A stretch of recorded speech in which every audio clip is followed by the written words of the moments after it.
Hello, everyone. This is Christina Butler, and I'm here to share with you some helpful tips on using Zoom.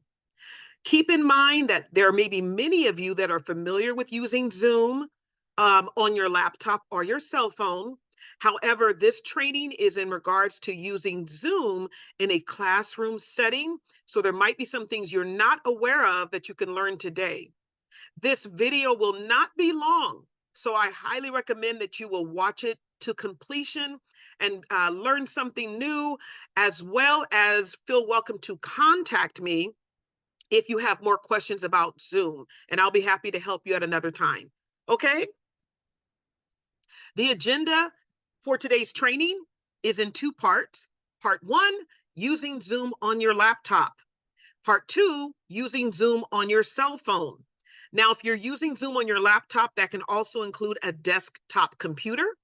And if you're using Zoom on your cell phone, that can also include a tablet. The recommendation is that for a classroom setting that you always use a laptop or desktop computer, because when you're on Zoom, you'll see more menu options. You don't see as much when you're on your cell phone and tablet. So we recommend that you use your laptop when you're in the classroom. Topics for today: how to join a Zoom meeting, how to connect your audio and unmute or mute yourself, how to turn on your camera, turn it off, how to see participant name list so you can see who else is in the class, how to raise your hand or send emoji reaction. Sometimes you want to let the instructor know that you have something to say, and there is a button you can push for that. And then sometimes you're reacting to what was said. It could be an emoji with a happy face, or it might be an emoji with a thumbs up, and you want to let people know that you're supporting them. Number 6 says how to view or send a chat message. That's really important. You need to know where the chat is at, because sometimes your instructor may ask you to send a chat and you need to know where to type that in. And then sometimes other people might be sending you a chat, a personal chat, or either a chat to the group, and you need to check on that. We'll talk about that today. Number 7, how to set up your view. Now, this is really important. When you first come on Zoom, the settings and how you see other people may be automatic, but there is a way that you can change it to change the view to how you'd like to see people. So sometimes you can set it up where you just see the speaker's face, or you can set it up to where you can see the entire class. We'll talk about that. How to go to your Zoom settings. That's really important too. There's so much things that you can do in your Zoom settings to change and really construct the way you'd like your Zoom set up. And I'll talk about that. And then we're going to close out with basic Zoom etiquette. When you are in class, what are the basic Zoom etiquette rules that you need to know? All right, let's keep going. As I mentioned earlier, it is highly recommended that when you're in class, that you use a laptop or either a desktop computer, not a cell phone or tablet. There are times when you only have a cell phone wherever you may find yourself, or you only have a tablet. But once again, if you use your cell phone or tablet, you are limited in the options that Zoom offers, like in the menu and things of that sort.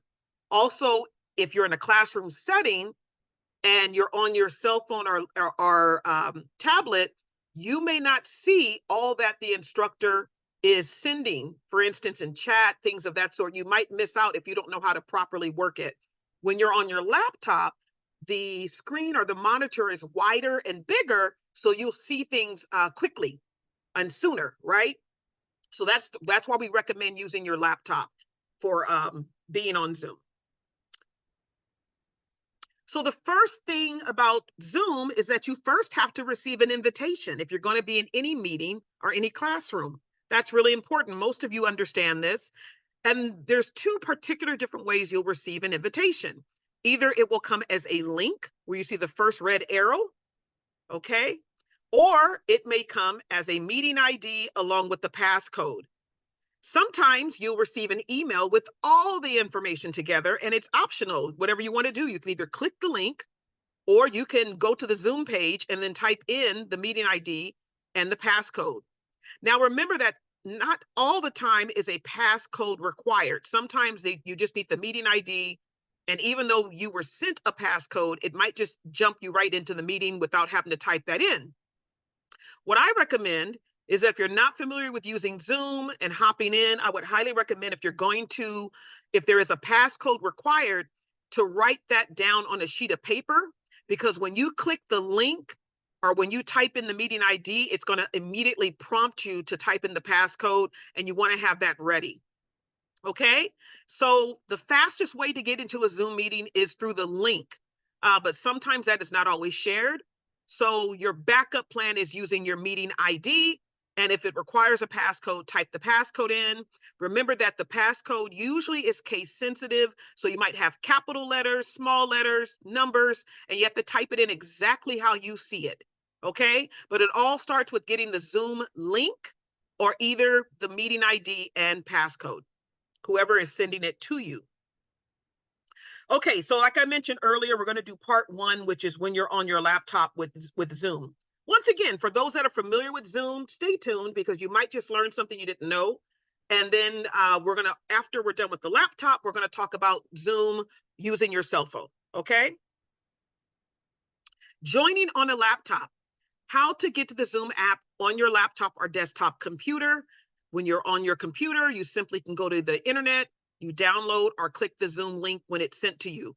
So you can go to zoom.us as the website, and you can click the button join, and you can actually from there type in the meeting ID.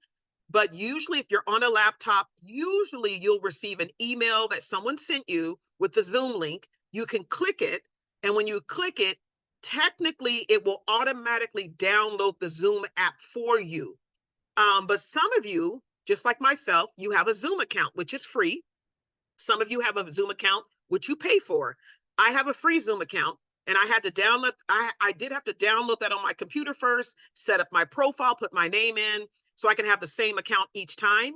But if you don't have an account, I don't think it really matters, because usually if you click the Zoom link, it will let you right in. Like I said, and sometimes you have to actually type in the meeting ID based on how the information pulls up. But these are your 3 different ways on using it on your laptop. Download or click the Zoom link, or you can go to the Zoom page and click join and then type in the meeting ID and passcode. And that Zoom page is zoom.us. And you just go to their menu, you find the word join, it will take you right there on how to type in the meeting ID and passcode. This is what I would do if I didn't get the link. You could do it that way. But if you already have it downloaded on your computer, you can go towards the app on your computer and then just type in the meeting ID and passcode. Okay? Easiest way is just to click the link. That's your fastest way. All right. This is what you might see when you receive a Zoom link. Okay, you might see pictures that say join the meeting, sign in. You might see join with computer audio. This might pop up. Another thing that may pop up, it may say launch the meeting. Guess what? Wherever you see blue, see where my cursor is at? Click it. The blue indicates the prompt. It tells you what to do next. So if you see the blue outlining where my cursor is at, just click it and follow along with what it's saying. So you may see these different phrases. Usually if I'm on my laptop and someone sent me a Zoom link, I'm usually going to see launch meeting. That's what I usually will see. And I click it, it will take me right into the meeting.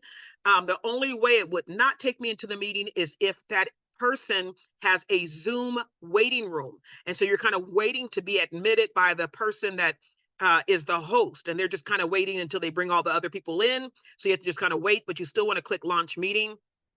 Sometimes it will ask you to join with computer audio. This is based on the laptop you may have. Maybe the settings are not blended with Zoom yet. So you're like, yes, join with computer audio. You want to click it, right?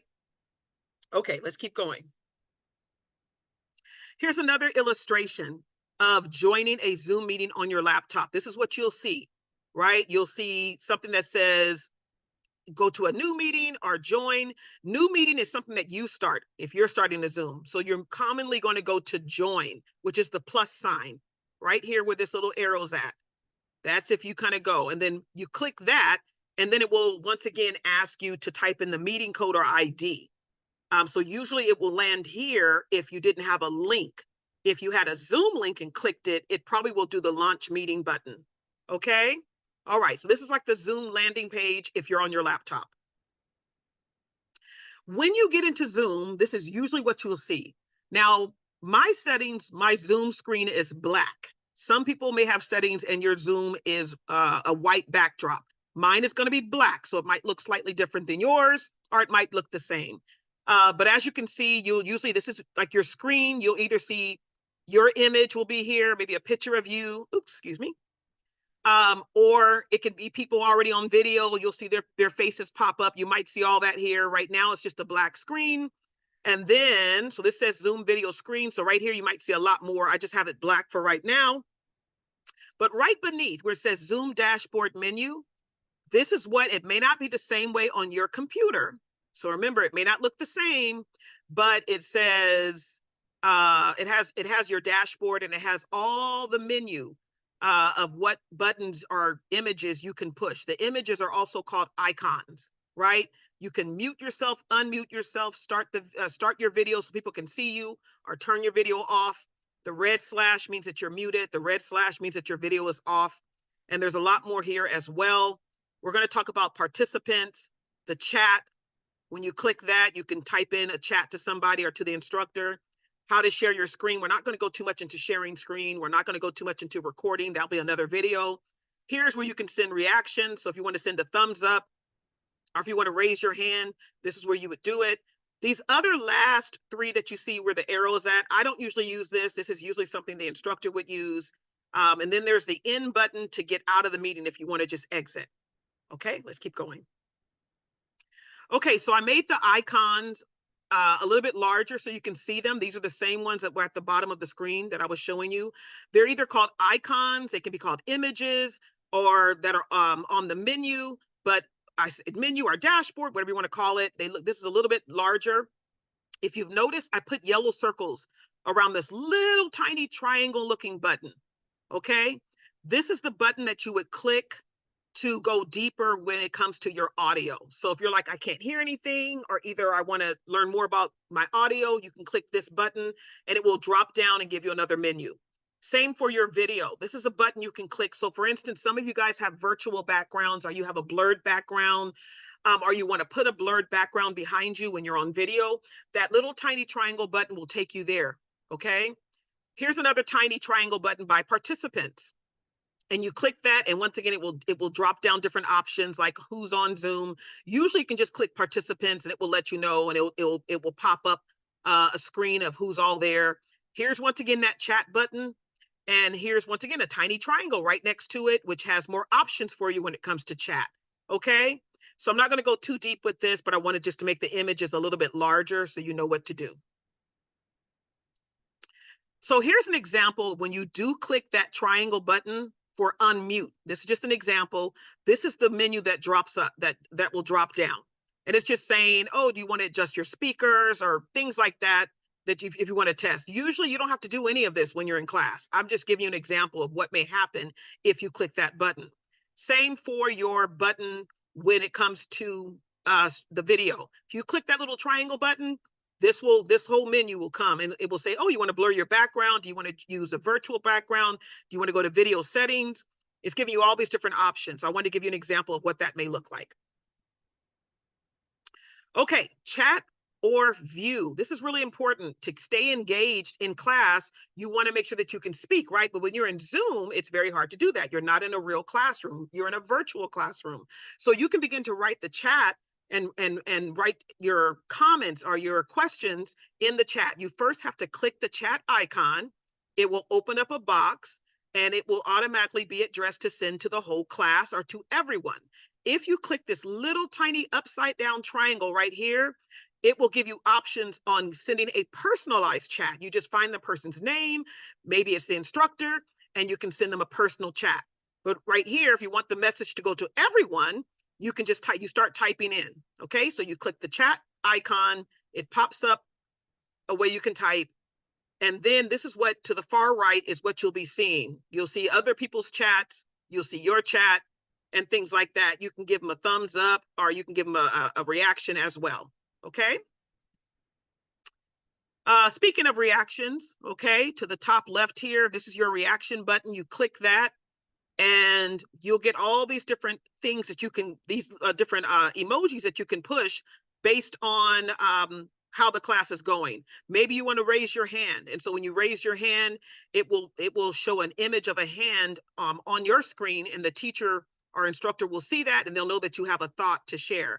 You may want to do a thumbs up for somebody.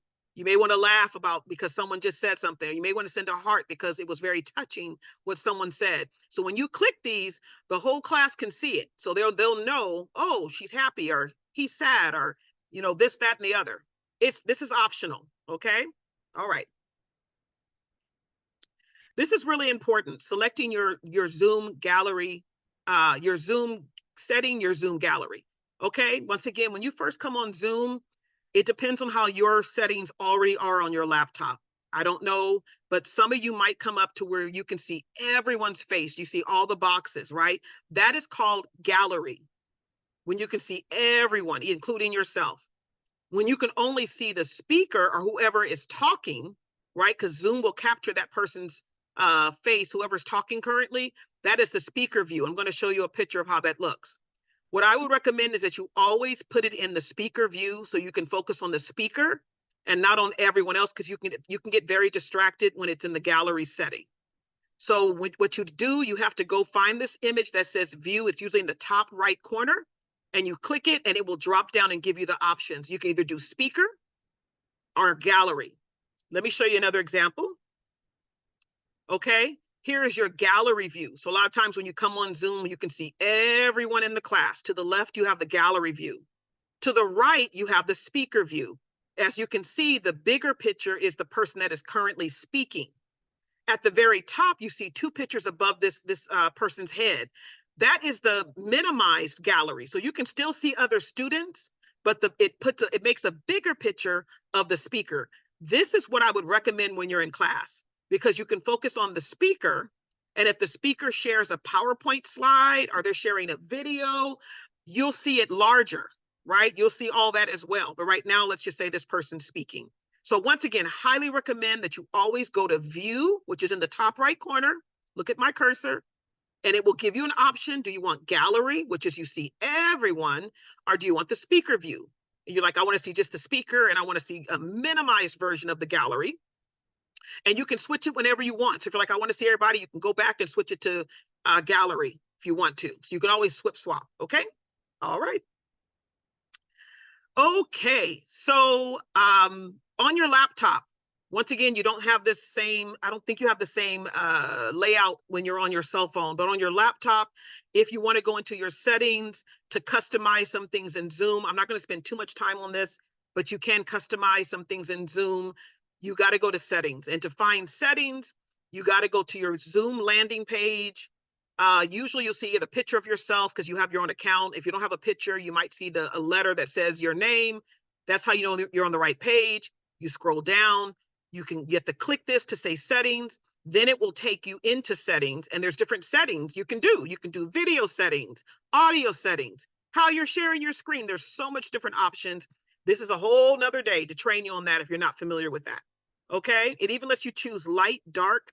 That's why for me, I choose the dark color background setting. So there's a lot on here. Okay. Now let's switch over to joining on a cell phone. How to get the Zoom app on your cell phone or tablet. Once again, in a classroom setting, it is not recommended you use a cell phone nor use a tablet. We do understand that there are times you have to, but we think for the best learning experience, you want to use a laptop or desktop computer because you'll see more on the screen, okay? But if you are on your cell phone or tablet, let me go through some steps for you, all right? Number one, you should already have downloaded the Zoom app. So this does require you having the Zoom app to get into that. Either click the Zoom link or type the meeting ID and passcode. So once you might get an email, you go to your emails, wherever you find your emails on your cell phone, you see the Zoom link, you can click it, it'll take you right into the meeting. Sometimes it will not. So if you have the app, you can go to the app first, right? And where it says, go to like a new, I think it says join a meeting, then you can type in the meeting ID. And if it requires a passcode, type in a passcode. Okay, so hope you guys caught what I said. You can always click the link, right? You can click the Zoom link and it takes you right into the meeting, but sometimes it does not have a Zoom link. It only has a meeting ID and passcode. And if it does that, you got to go into your Zoom app, not the email, go into your Zoom app and then find out what the meeting, type in the meeting ID. And if there's a passcode, type that in. Okay, let's go deeper. So this is what you might see. Once again, we're switching gears. We're talking about being on your cell phone. These are some images you might see. This is where people have the most difficulty, is turning on their audio. You have to, that's why we always recommend, please use a laptop because you'll see better. But if you're on your cell phone, you got to pay attention. You'll see this little notification pop up and it's asking you, do you want to dial into this meeting or call via device audio? You always want to choose call via device audio, right? It just pops you right in, okay? Then you might see another option that says Wi-Fi or cellular data. I always click Wi-Fi, or really it's both. I'm sorry, it's the same thing. Sorry about that. If you see this, I just click it, okay?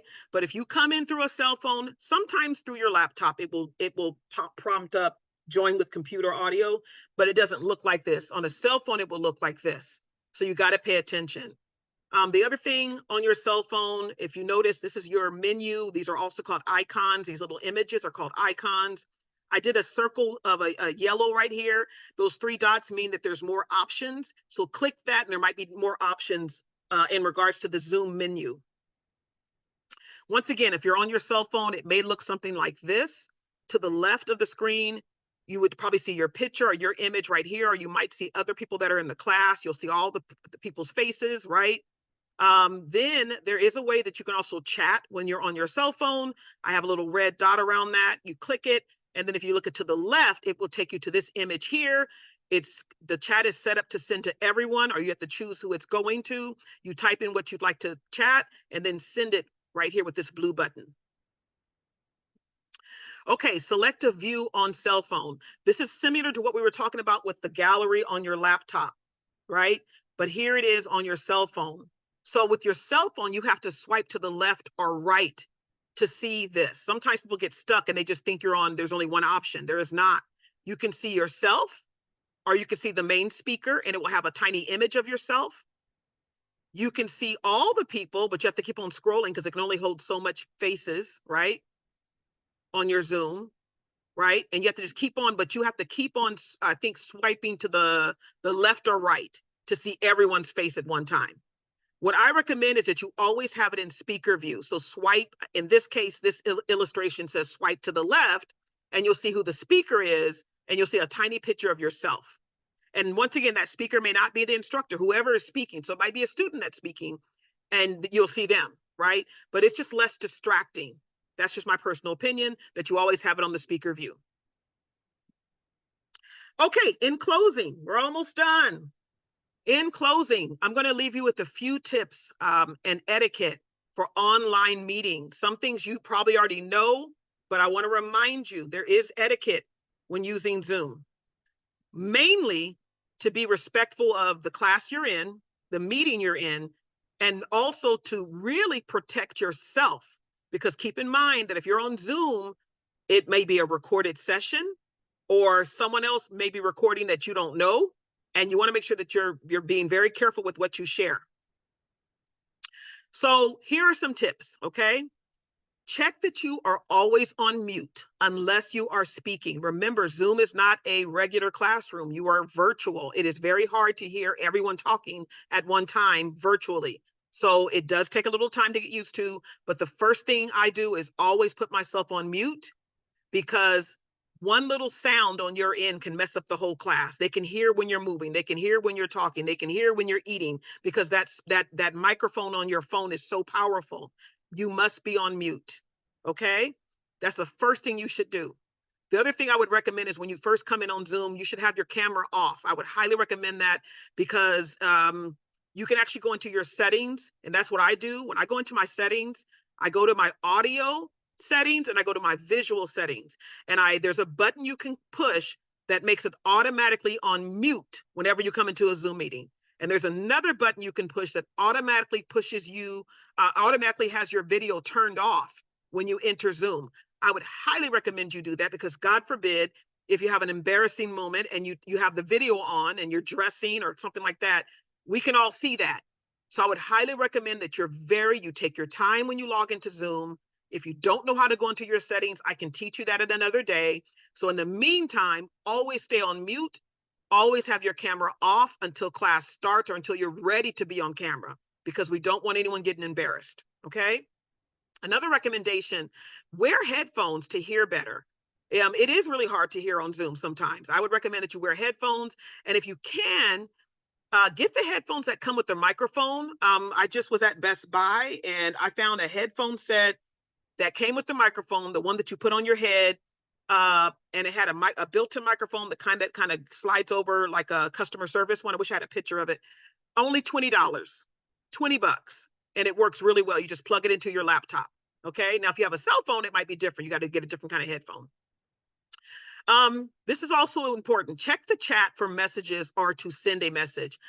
You guys need to make sure you're paying attention. At the very bottom, you'll see the chat number will change. It will say, oh, one person sent a chat. Then the number will change. Oh, two people sent a chat. You want to click that chat button so you can kind of see if the instructor sent you a chat, who's talking to you, so you can kind of make sure you're keeping track of what's going on. So occasionally train yourself to check that. Usually if someone sends a chat, it's in red. And you'll know, like, okay, someone's in the chat. Let me see what they're trying to say. You don't want to get too distracted because you want to pay attention to what's going on, but occasionally check the chat. Okay. Do not share yours or others' personal information. Once again, if you're on Zoom or in any virtual meeting, you don't know who is watching. You don't know who else is in the room with somebody else. You really don't. Do not share, meaning don't share any images, don't share any information that is personal to you on Zoom. Okay. You can always tell the person, I will call you and I will give you the information that way. I don't feel comfortable putting it on Zoom unless you really know where you're at in that, unless you really have trusted people, especially if a Zoom meeting is being recorded. Be very careful. The next tip says avoid saying or writing inappropriate language or comments because people can do a screenshot of something that you may have said and take it out of context. So just be very careful on how the words come out of your mouth, right? Or how you write words. I would recommend we want you to be active. You should want to talk. You should want to speak up. But if you don't feel comfortable commenting on something, don't say anything. Okay. Okay. Some more Zoom etiquette tips, and we're going to close out. When on camera, show your face only. Okay. Here's a picture to the right. You see a woman. She has her face and maybe just her shoulders and up, right? Her background is not busy. There's no kids running behind her. The TV is not on behind her. It should be a very simple background. That's why we recommend you blur your background. There's a setting on Zoom. You can blur your background so they don't really see too much, or you can do a virtual background. So your virtual background may be the ocean, or your virtual background may be a space. I don't know, whatever color you want to choose. The other thing is, if you notice on this picture here, she also has, there's also light, a ring light. I use a desk lamp where I'm at. We really do need y'all to do that. It's really hard to see your face when you don't have lighting. Please, please, please turn the lights on so we can see your face better, okay? So please get lighting when on camera. Usually this ring light, I call it a ring light, but it can be a desktop, a desk lamp. Whatever you do, just make sure it's not expensive. It's only I would say sometimes you can find them for $10. Okay. Turn off your camera when moving, eating, or drinking. Please. Etiquette. If you're going to be eating, drinking, when I say drinking, I don't just mean sipping from a water bottle. I mean like you're really drinking something. We don't want to see all that. Okay. We do want to see your face. We do want you engaged in the class. But if you are munching on something, turn your camera off temporarily. Okay. Select a blurred or virtual background. I just mentioned that. That protects your privacy. So if you don't want people seeing all in your house, or if you have other people you live with and they're walking behind you, you can blur your background so they don't really see all that. I can help you do that. Learn more about how to use Zoom on YouTube. You guys, if you have a cell phone or a laptop, use it. Go to YouTube. All you got to do is go to the search box, type in how to use Zoom, and you'll eventually find some video where you can get more training on this. Okay. Thank you everyone for joining. I hope that this was helpful. And once again, to remind you, we just need the best etiquette when you're in the classroom. And if also, I want to remind you, if you'd like more detailed training on how to use Zoom, please seek me out, send me an email. Most of you guys have my contact information. Okay. Thank you so much. God bless you. Bye.